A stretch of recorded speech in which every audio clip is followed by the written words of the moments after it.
Everyone, welcome and thank you for attending our webinar. We'll get started in about 1 or 2 more minutes as we allow all of our participants to come in. Thank you.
All right.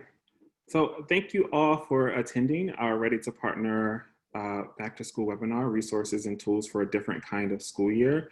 We have a jam-packed agenda for you guys today. My name is Howard Winchester. I am the Communications Manager here at Learning Heroes. We also have representatives from Common Sense Latino and GreatSchools and the Tennessee PTA. Before we get started, just wanted to go over some the agenda and then some housekeeping. So we'll start with a poll activity, and after our poll activity, we'll go into our research insights. Our research showcases and is the focal point of all of the resources and tools that we create. Go into some back to school parent and family resources from Learning Heroes and our other partners that are on the line, and then finish it up with Q&A. Everyone is going to be muted. There will be a section after our research portion for you to do Q&A, so you can put those Q&A questions in the Q&A box on your screen. But for any other questions that you may have, we'll reserve it for Q&A at the end. Okay? And so we'll start with a opening poll question. So you can use the polling portion on your screen. And the question is, from a learning perspective, how does this year so far compare to last spring during school closures? And we are launching that poll right now.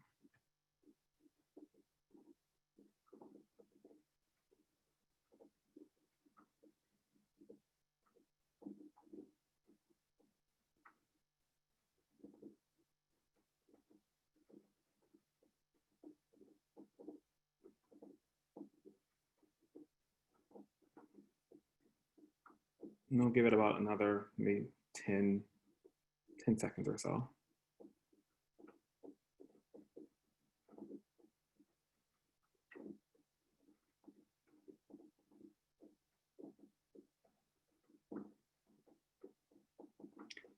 Alrighty, so 44% of people say that This year so far has been somewhat better, with 33% saying much better, 16% of you guys saying somewhat worse, and 7% saying that it's much worse than compared to spring. So good to know that we're all being very optimistic in how we're addressing this new different kind of school year. So with that, thank you guys for taking that poll. And I'll turn it over to Cornelia Police, who is our Director of Partnerships. Hi, everyone. Great to see everyone on the call. Really appreciate having you all join today and hear more about back to school. It's a new time, and so we're ready to partner. And so I thank everyone for being on the call, and I want to make sure we get right into the nitty-gritty of stuff. So here at Learning Heroes, our mission and vision is really to help parents develop a complete and accurate picture of their child's development and achievement so that they can be the best advocates for their education and supporting learning at home. Slide. But really, before we communicate with parents, first we really want to listen to them, because Learning Heroes has done an unprecedented amount of research, and we have done that through at least 15 national surveys, over 200 plus qualitative sessions that were all included in English and Spanish, where we focus a lot on low-income parents and parents in communities of color. But what's really important here is we create our resources to be used by partners just like you. And so through our local and national partnerships, we really help to build capacity in the field, to communicate with parents and reach parents with our research insight and resources. Our partners include SEAs, LEAs, corporations, nonprofits, local and education serving organizations, even civil rights activists and advocacy groups. But really, this is just a snapshot of some of our partners. Our research and resources are really meant to be used by and support a wide range of organizations, and we're truly humbled to do this work alongside an amazing group of partners. So today we have Bib Hubbard, our founder and president of Learning Heroes, where I would love for her to talk a little bit about some of the research and insights that we did earlier this year in the wake of the pandemic. I would like to welcome Bib. Thanks, Cornelia. Nice to be here. No problem.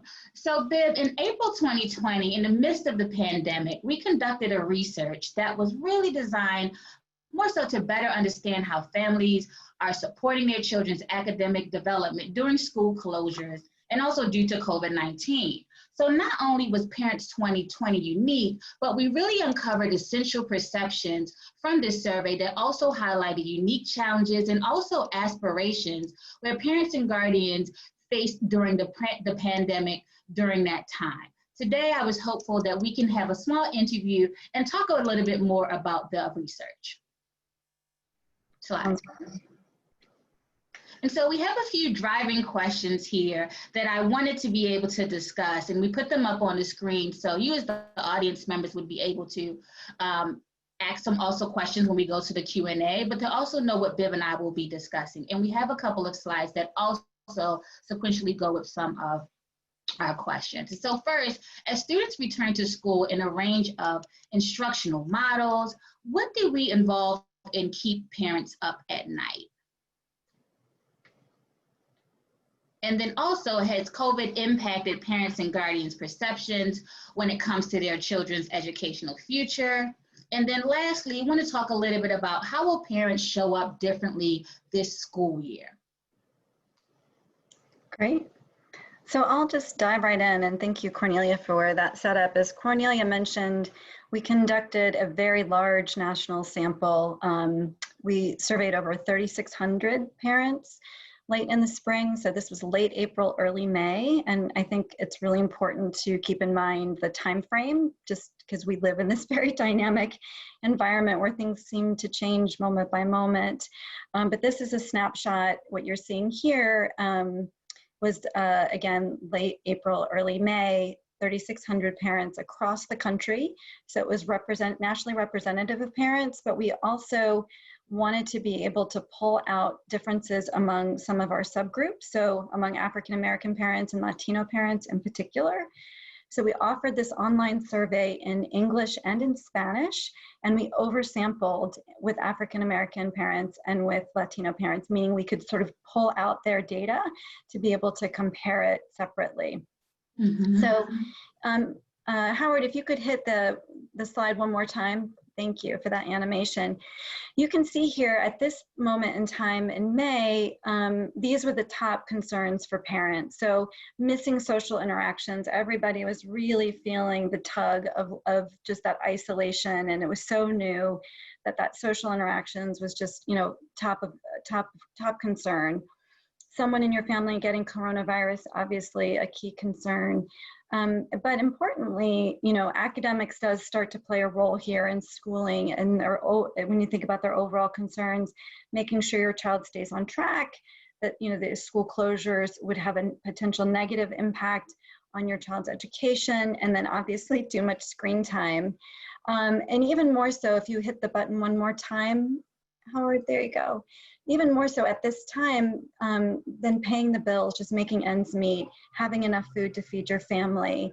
Now, as we've gone through the summer, we've had this incredibly humbling opportunity to stay connected with parents. And so what we've seen is a slight shift in some of these priorities as the summer kind of wore on, and now that we're entering back to school. So safety sort of began to sort of take first and foremost of concerns for parents. So definitely heading into school, as you guys were reading it and feeling it as parents, lots of concerns by parents about, is it safe to send my child back to school and in person, and what does that look like? Social interactions obviously was still top of mind and a key area for parents. And interestingly now, we're, you know, Wendy will tee it up in a moment, but we're lucky enough to host a National Parent Town Hall coming up, and we've asked parents who are registering what is top of mind, what are their big questions, and we're now seeing an emergence of a focus on academics and how do I know how to keep my child on track and focused. So the concerns for parents have sort of shifted a little bit in terms of priority as we've moved through the summer. So this is a snapshot of the spring, which is still fairly close, but that safety piece is really top of mind. And I think now as we're entering into the school year, academics is starting to play a more prominent role. And Cornelia's second question around, you know, has COVID impacted the aspirations for parents? And it really hasn't. And so Howard, if you can click one more time, we can just show all the data. You can see here that in 2019, which is the light blue box versus the darker blue box of 2020, you know, actually the importance of going to college is even higher. So now 76%. And confidence that my child will be prepared for college, interestingly, has also increased quite dramatically from 2019 to 73%. So interesting that, you know, parents, now that they're home with their child after about a month, because again, this is that April-May window, you know, feel even more confident that their child will be prepared for success in college. And you can see down below, we have some of this demographic data broken out. So African Americans always have super high aspirations for the importance of their child to go to college. That's very, very consistent. You can see for Latino families, it's always in the high 80s, 90s. I mean, this is just their top priority for their children. And similarly, though, there's a lot of confidence across subgroups that their children will be prepared for college. So next slide, please. And Bib, we have Karen who had a question. I see that it was answered on our previous slide, but Karen wants to know, who were the 3,600 parents that we surveyed? Were they high income, middle income, low income, Black, brown, white? So if you can answer or speak to that a little bit, Lee, that would be great. Yeah, it's a great question. So all of the above. So when we survey nationally, it's a nationally representative survey. So we get survey responses from parents of all income levels, as it maps statistically to the income levels that are national, to our nation. So we have an even distribution of low income, middle income, high income, as well as education levels. We break it out fairly evenly between men and women. We try and get a good diversity of geography.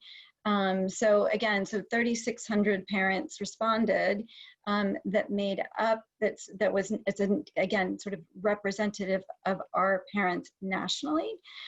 Yet we wanted to be able to, because African Americans are a smaller percentage of our overall population. So in order to be able to pull out this data that you can see here, we had to survey more African American families, more Latino families to make sure that we could statistically pull out that data and show you how different races of parents answer these questions differently. So it is sort of, it's intentionally a very diverse mix that reflects our nation as a whole. And 3,600, just for context, is a huge number for a survey sample. Typically, they're anywhere between 500 and 1,000. So to get to that number is a very significant sample of parents. So great question, thank you so much. So if you could just go ahead and click on this. So going back to sort of the aspirations, what's important about this slide is, I'm super inspired by all parents that, have these high aspirations for their children. Yet you can see here, we asked the question, do you think your child's at, above, or below grade level in reading and math? And you can see here, 92% of parents say that their child's at or above grade level in math, and 93% in reading. And this is an increase over last year, which was 91%. So these are really staggering numbers, and this is regardless of race, income level, geography, education level. So this sort of universally, we as parents have this perception that our child's at or above grade level. And you can see here, only 36% of parents, again in the late spring, thought that their children would need to have to do the academic catch-up, that they're not seeing that their child is falling behind due to the COVID closures. And we think that's primarily because 83% of parents say their child's getting, B's or better. So if you're a parent and you're thinking about grade level as equaling grades, then of course this makes sense. But as many of you on the phone may know, a report card grade is not a reflection of a grade level indicator. You could be your child's in 4th grade and reading at a 2nd grade level, but getting A's in reading.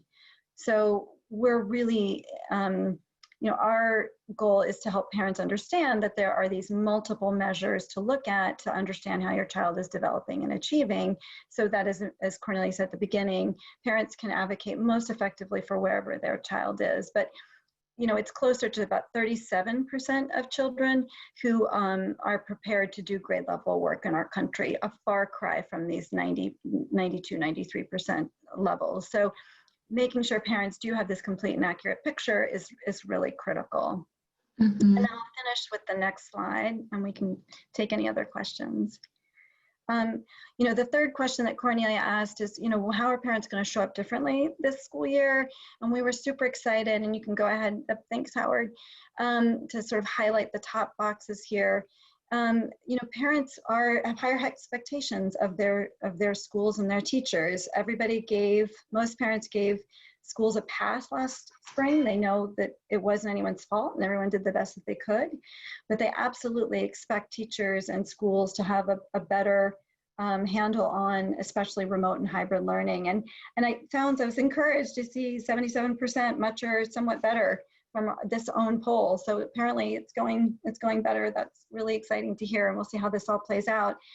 But you can see parents want a better understanding of what's expected of their child, where they are academically, and they're going to spend more time with their teachers. They're going to spend more time with their children. And again, if you look at the African American and Latino families, really strong numbers who were focused on taking these actions in this school year. So we were very inspired to see this level of engagement by parents, and we'll see how it all sort of plays out throughout the school year, and hopefully the resources that you're going to hear from all of our great partners will help support a really robust back to school. So with that, Cornelia, I'll turn it back to you and happy to take any questions. Yeah, we have a question here, Bev. Great question from Stephanie. She's mentioning that many school districts went from pass to fail, and you kind of talked about a little bit at the end of last year, but how are parents comparing those grades into the mix? I'm sorry, can you, my internet is not great. Can you say that question, the very end of the question again? Oh, sorry. It had clicked off. It was a message in from Stephanie. Sorry, my computer's doing a little bit of. She wants to know, many school districts went from a more pass to fail grading at the end of the quarter last year. And so how do you perceive parents are comparing those grades into the mix? Oh, in terms of how their child is performing. Yeah, I mean, I think that was part of the challenge for parents, because many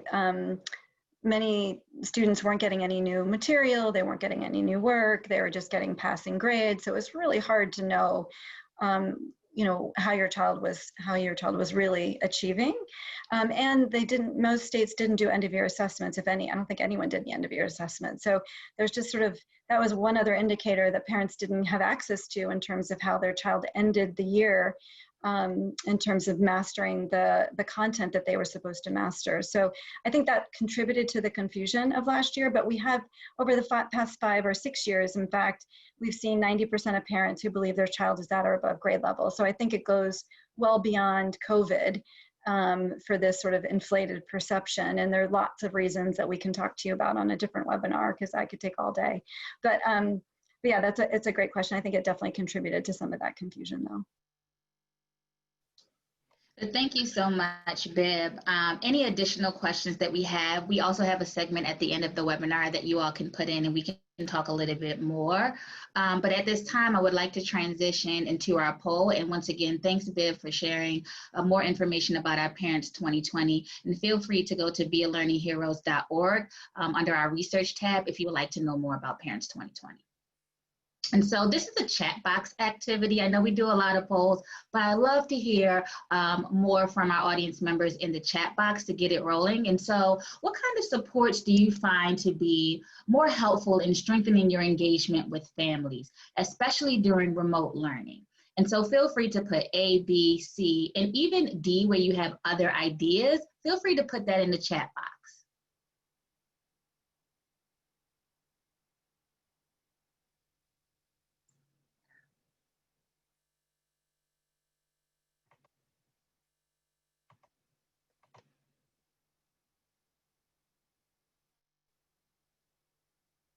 Yeah, we've been hearing a lot about professional development and trainings, working really well to strengthen family engagement. And what's great is we're going to have another segment by my colleague, Wendy, who's going to talk about our new parent resources and tools. And feel free, if you have other suggestions that we may not have even thought about, put it in the chat box. We'll continue to troll. And so I'd like to, excuse me, for our next up, I'd like to welcome Wendy, who will be talking a little bit more about our family engagement tools and resources. Wendy, take it away. Thanks, Cornelia, and thanks everyone for joining during this busy week, getting back to school and getting in the weeds of it all. Wanted to build on what Bib and Cornelia were sharing. As many of you might know, we take our research insights to then share it with the field. And it's really only when we see gaps of information that we create new content. And so we create lots of different kinds of parent resources, but in particular, what I'm going to highlight today is our seasonal campaigns and some of our new parent-teacher communication tools. This year's back to school campaign we have called Ready to Partner. It is really focused on bringing parents and teachers together as allies. We know this is not an easy time for teachers either.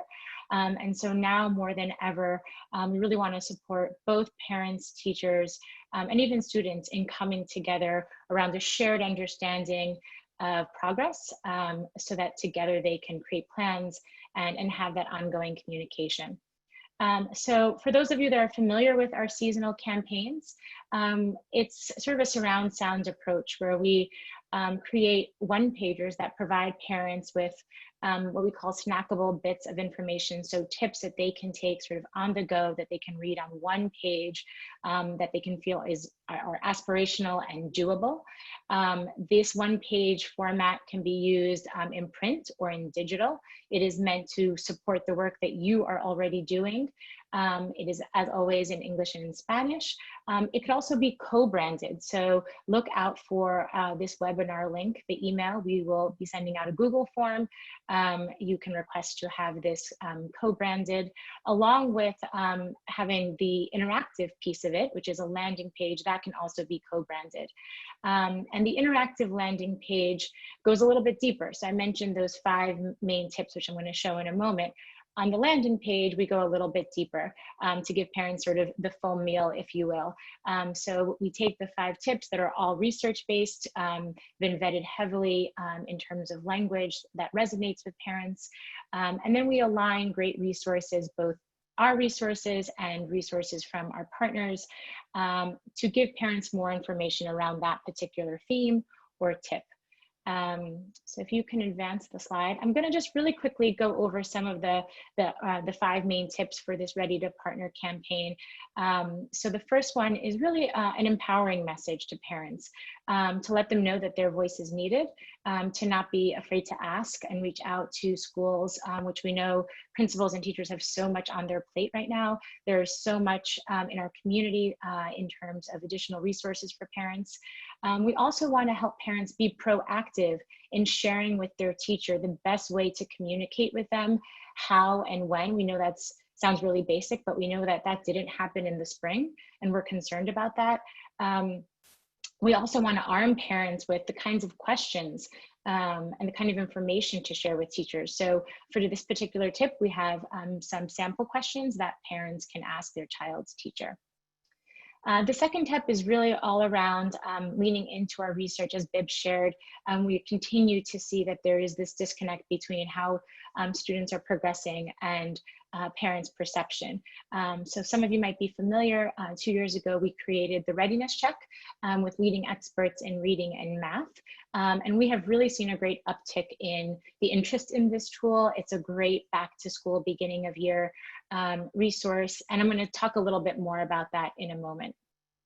Slide. The third tip goes even deeper into the importance of partnering with teachers to create a plan.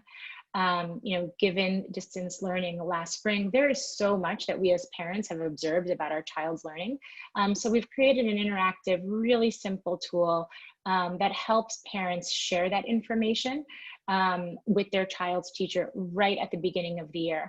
And not just covering the academic piece, but the social emotional piece, right? What have they observed in terms of their child's motivation and their experience with distance learning? And so that's something that parents can share with teachers, again, right at the beginning of the year. We also have some new tools that we have updated for teachers, which I'm going to be covering in a moment as well.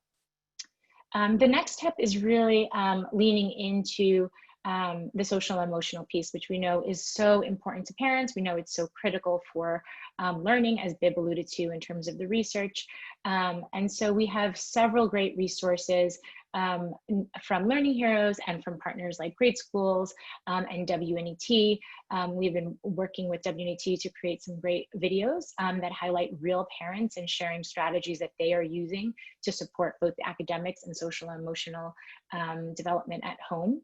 And so this is a really, as we know, just such an important area. I think it's also an area where teachers and schools are going to be leaning into. And so these resources are ones that teachers can also share with their families as well. Next slide. And the final tip is really about celebrating parents, right? The importance of taking care of ourselves in order to be able to take care of our children, finding those other parent communities, those networks for sharing what's working, what's not, additional resources, really being prepared so that, when we know, unfortunately, in so many districts, to no one's fault, technology went down on the first day of school. So for this tip, we have additional resources that parents can have sort of in their back pocket at the ready to use either during breaks or downtime, or should, technology fail us. So with these slides, with those tips, my colleague Howard in a moment actually is going to be talking about the social media campaign, but I also wanted to highlight the tips in that form so that you could sort of visualize that those tips and this content was created really intentionally to be used in different formats. So I mentioned there's the one pager, there's the interactive landing page. They can also be used through social media, through texting. And so that's why I wanted to call them out in those individual boxes. And when he goes over the social media kit, you'll see that in that kit, each tip links out to those more in-depth resources that are aligned.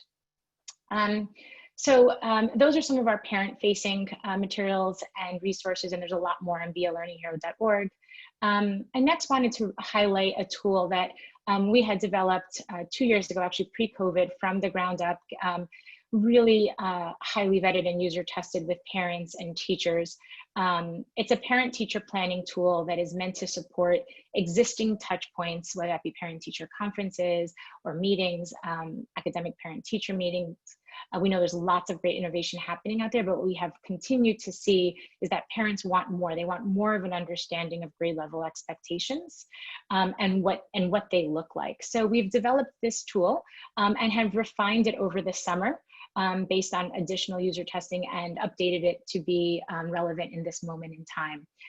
It is a simple 3 steps. It starts with teachers sharing beginning of year, either diagnostic or beginning of year benchmark data in a way that is concrete and that is visual. The second step is for parents and students even to weigh in on what, for the parent side, what they're observing, where their child is doing well, and where they might need support. And for the students to also share that. We've seen that students know when they're struggling, they're just sometimes don't want to disappoint their parents or their teachers.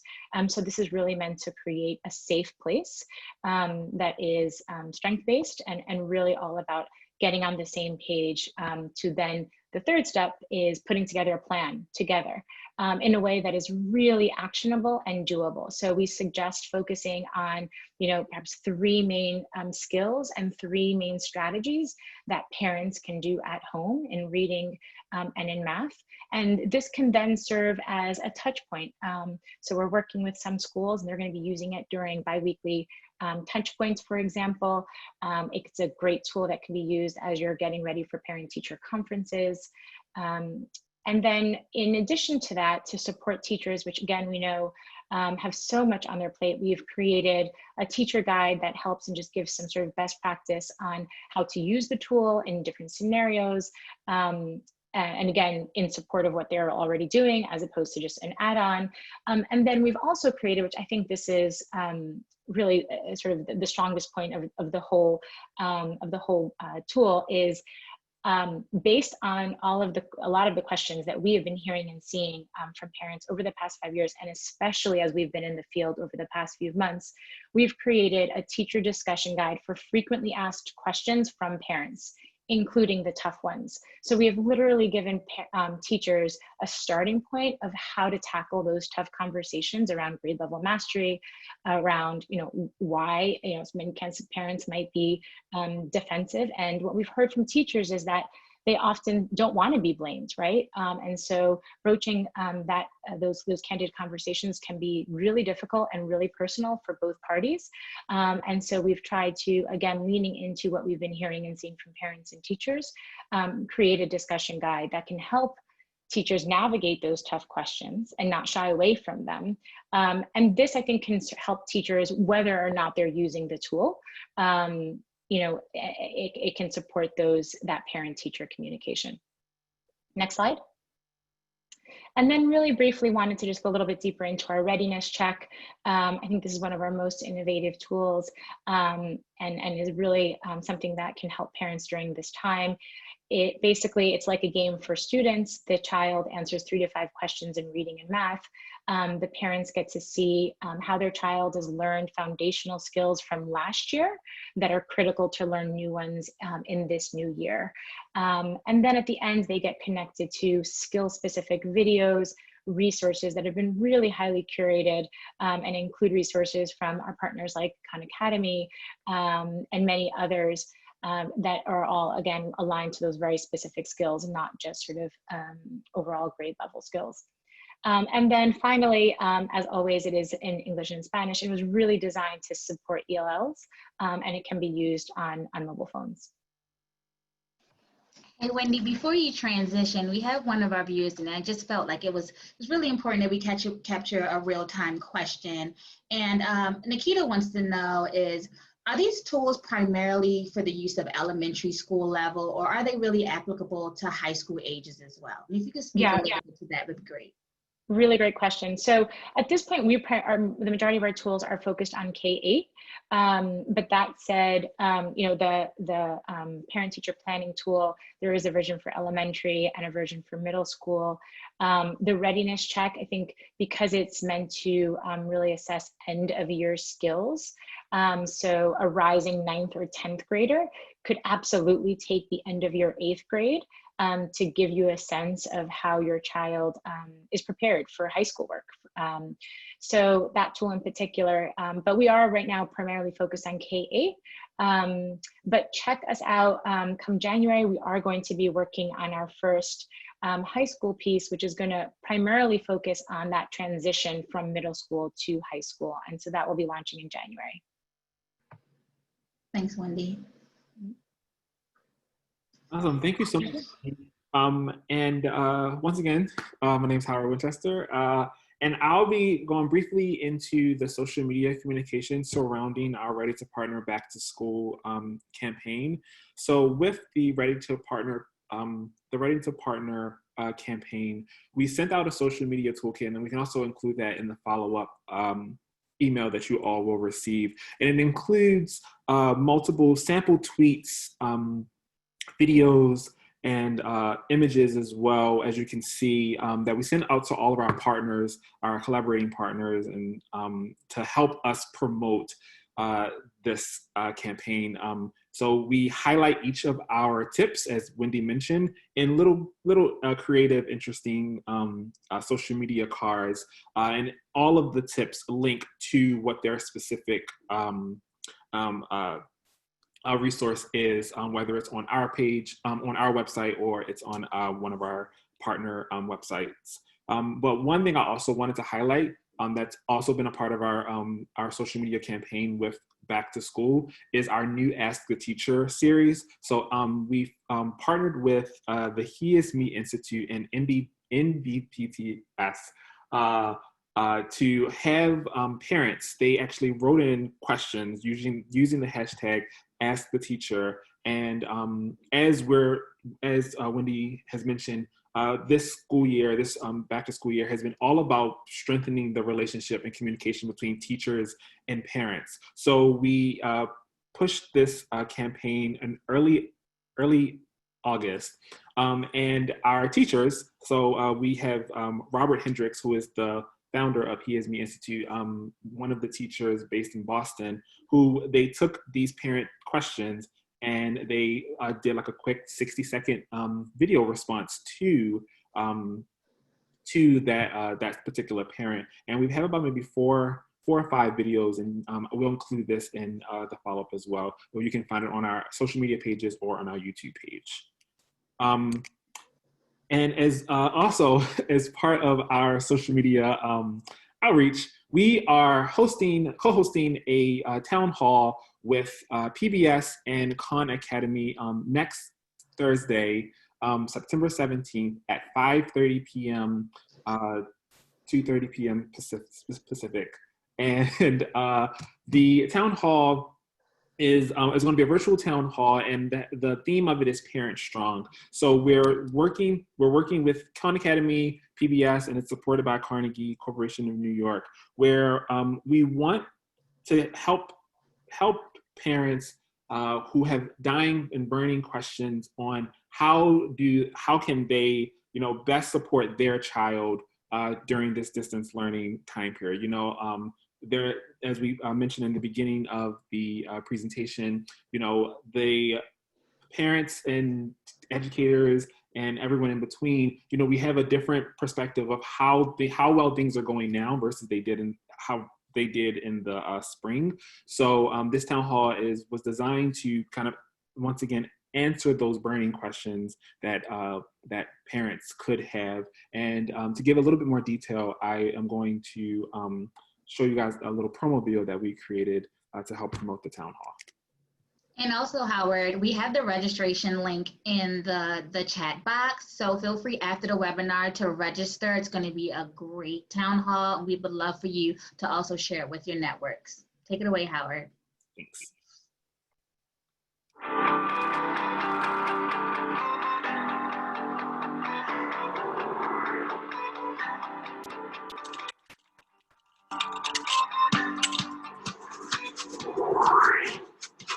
Calling all pre-K through 8 parents.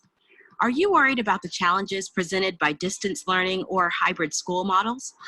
Get expert advice and practical tips on how to keep your children motivated, emotionally strong, and on track academically. Join Sal Khan and others from Khan Academy, as well as experts from PBS and Learning Heroes on September 17th at 5:30 p.m. Eastern Time, 2:30 p.m. Pacific for Parent Strong, a national town hall on distance learning. You can do this, and you're not alone.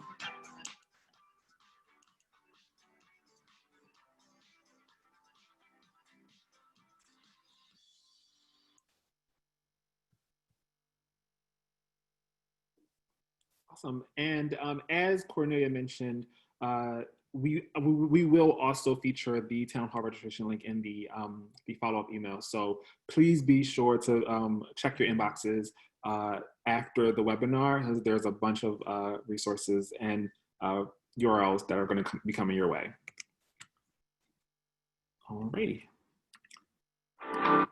So next, I am going to turn it over to our amazing partner from Tennessee PTA, Kim Henderson. Kim? Thank you, Howard.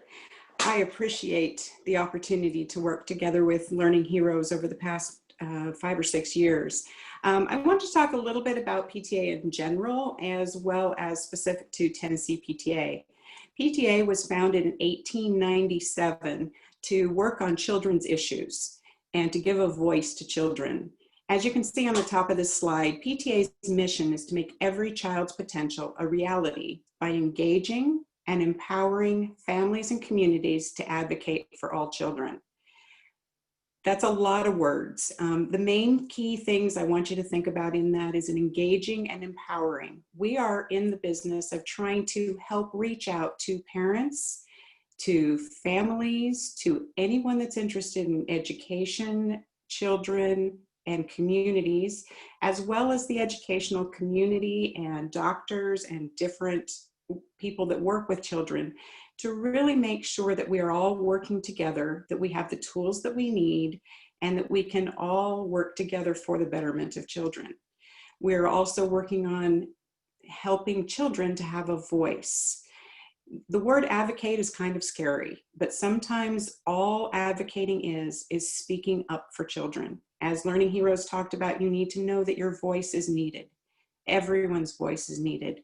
We need to make sure that we are including every person in our community, every person in our school, and their voices and opinions. Especially at this time, the parent voice or the caregiver voice is extremely important. We need you to speak up for your child individually or collectively for all the children in your community. PTA deals with all issues in relation to children. We're primarily known for education, but we also work with well-being, nutrition, health, safety, and any other issue related to children. If you look through the history of PTA, you'll see many different things that we've worked on over the past. In 1911, Tennessee PTA was founded, and we are working directly with all of the students in Tennessee, whether they're supported by a PTA in their school, whether they're supported by a PTA in their community, or just the state PTA. We are there to help get the parents and families and communities empowered to be able to speak up for their children. A couple other things on here, I know there's a lot of text here. I just kind of wanted to give you some ideas. You can get involved. Every parent, every caregiver, every grandparent needs to be involved in PTA or their child's education. It's not just an individual of parents or teacher. We become a united, powerful voice together. PTA helps you get a seat at the decision-making table. At the state level PTA, we work with state and federal legislators to help influence change. We work with the Department of Education, but we also help you work with your school district and your local school. Interact with like-minded parents at your district, state, and national levels to get the solutions that you need for your school and for your student. And PTA members know and are prepared for what's happening in education. We work hard to give you the information so that you can be prepared to walk into a classroom, to walk into a superintendent's office and help understand the process so that you can work towards your child's potential.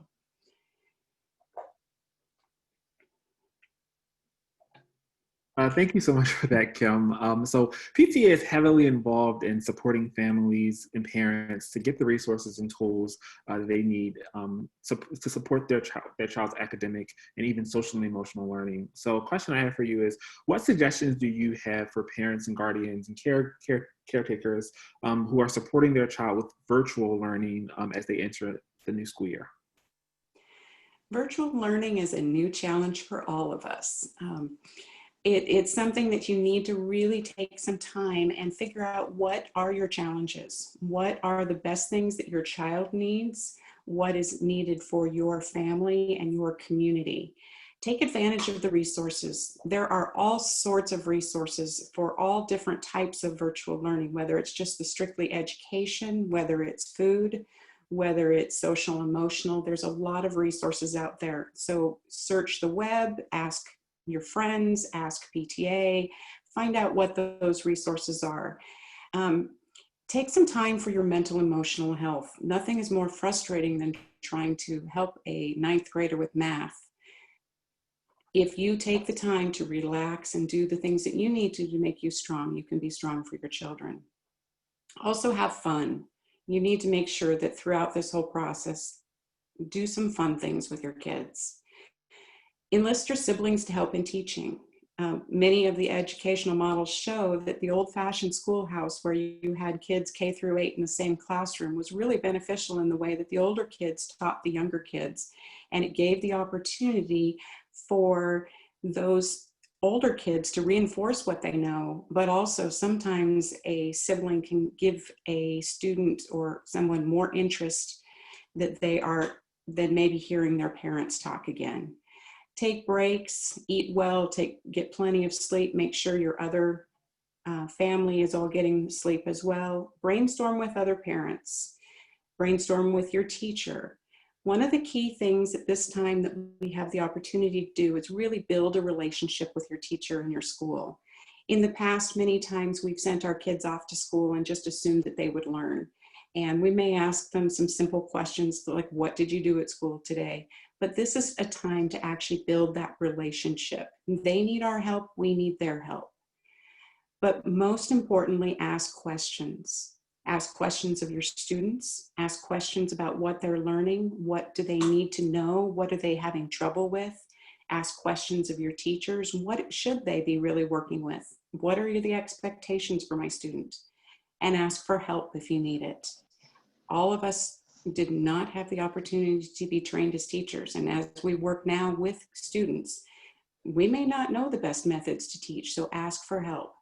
And then share your students' experiences with the school and with their teachers so that we can see how to improve as we go along.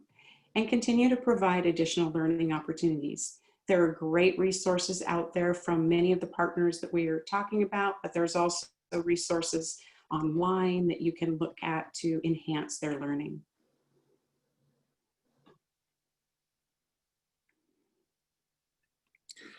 So as many schools have entered reopening, we understand that the communication between parents and teachers will be essential to support children's academic needs. What have you found to be effective strategies for building strong relationships between parents and teachers?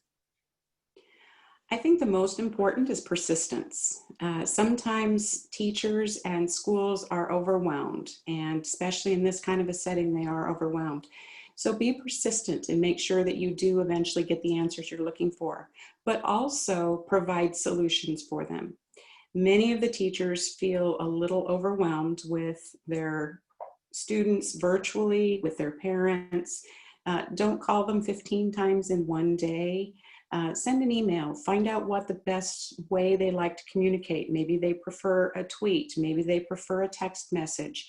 Find ways to communicate that is effective, but also gives them some time to respond. Also, don't put anybody on the spot. Don't expect them to have an immediate answer.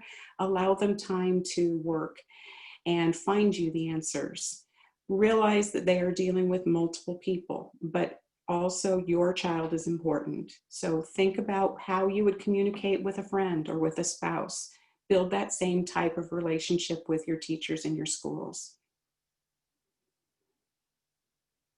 Awesome. Thank you so much, Kim. We really do appreciate all of this. And can you give us a quick run through of your contact information if anyone wants to get more information about Tennessee PTA, Kim herself, or the National PTA? All of this information will be sent to you guys in the deck that's going to be given to you in the follow-up email. Thanks again, Kim. You're welcome. Thank you so much. And also, I didn't put on here, but each state does have a PTA. So feel free to reach out to either me if you can't find your state PTA, or contact National PTA, and we can connect you with your local state PTA as well.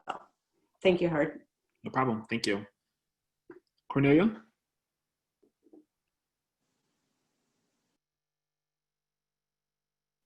Or not?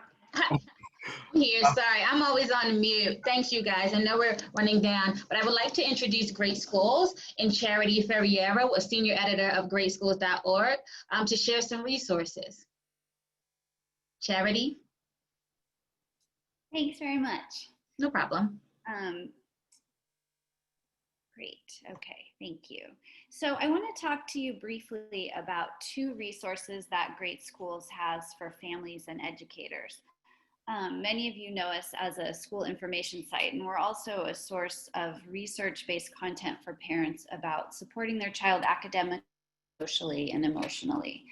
Our grade-based newsletters are a weekly series of email newsletters that runs through the school year from August to June.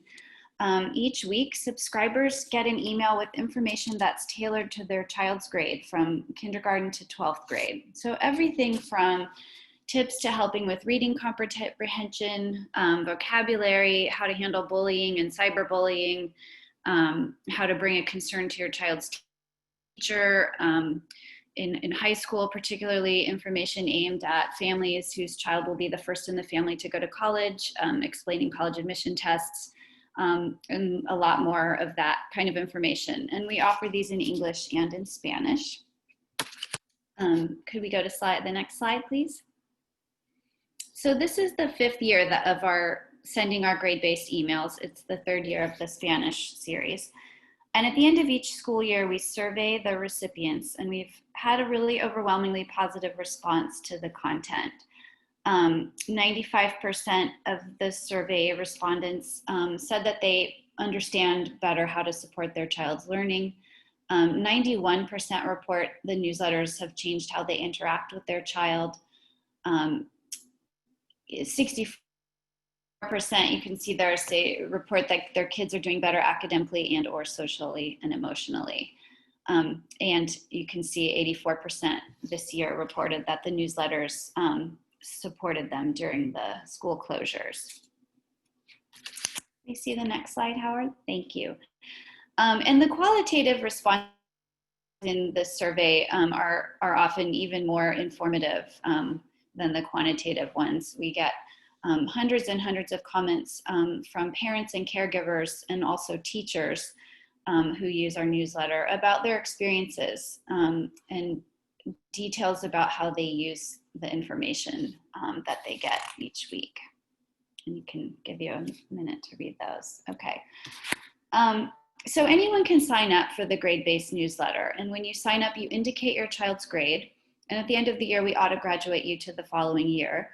For the teachers who get our newsletter, if they want to keep getting 4th grade every year because they're teaching 4th grade, they have the option to do that.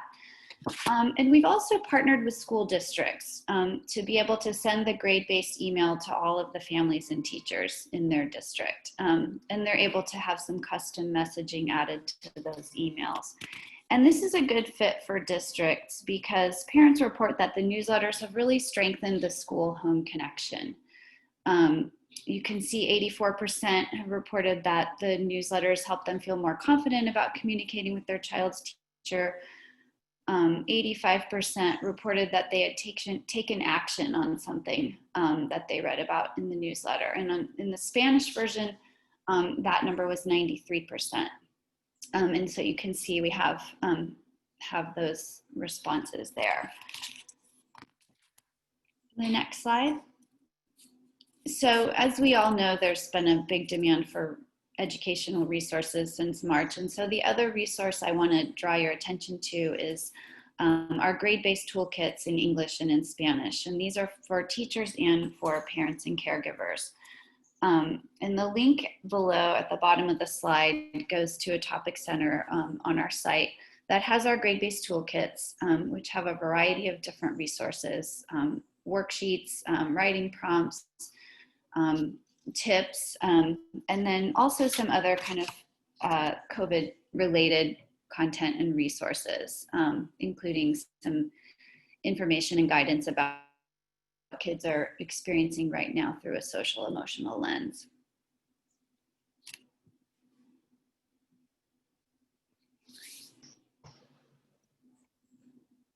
Thanks, Charity. And feel free to contact at GreatSchools.org if you have any additional questions or some more resources. And I know we're running short on time, but I don't want you guys to log out because we have some huge resources from Common Sense Latino that's going to be talking a lot about wide open schools. So I would love to introduce Viviana Revion, the Senior Manager of Latino Content at Common Sense Media Latino. Take it away, Viviana.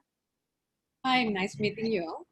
Yeah, so today I wanted to quickly introduce you to the latest resource of Common Sense, which is Wide Open School. We launched it really 3 weeks after the pandemic started. If you go to the next slide, I can tell you a bit more about it. So what families and educators can find there are free resources, basically of online and offline activities from trusted partners. And they are divided by grade band.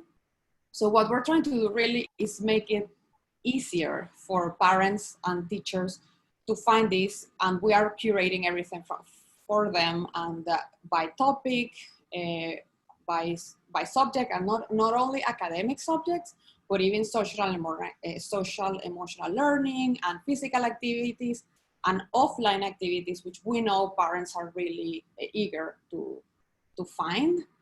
We also have this daily plan where they can, if parents have the time, or if teachers want to use it as a tool to organize the days of their students, they can easily use. And we also have support for parents and teachers. So we have a teacher center and a parent center with things like videos on how to use Zoom or how to use Google Classroom, these kind of tools that we know some parents are struggling to use. And if some parents don't have easy internet access, we are also providing some of this content through text messages, through our program that it's also free. They just have to send the word kids for English or familia if they want to receive them in Spanish to the number 21555. All that they have to do is send that, and they will get tips on media balance on Mondays and tips on distance learning on Tuesdays. If you go to the next slide. Yeah, so this is how it looks like when you get into the website. If you are looking for the student activities, right on the top, you click there and then you will find all the subjects. And then for the advice for family and teachers, you go to the Family and Teacher Center where you'll find these videos that I mentioned. Right now we have a new collection, for example, for Hispanic Heritage Month that starts next week. So if you're looking for activities, we already found them for you. Yeah, thank you. Thank you very much. And if you have any questions, please feel free to email me to my email, berreveron@commonsense.org. Thank you so much, Viviana. I feel like you did that in a nanosecond, but I know you have some great resources. And so feel free to check out Wide Open Schools. They also have bilingual resources for parents and some really cool videos. I know we're right at time, and so I wanted to make sure that you all see our contact. Feel free to contact Wendy, Howard, and I. Our information is also on the screen, and don't forget to register. I saw a couple of people in the chat who registered for our town hall. That would be September the 17th, 2:30 p.m. Pacific time and 5:30 p.m. Eastern time. We would love for you to have and welcome your families to also join. Thank you again for contributing, and have a good afternoon. Thanks, everyone. Take care. Bye.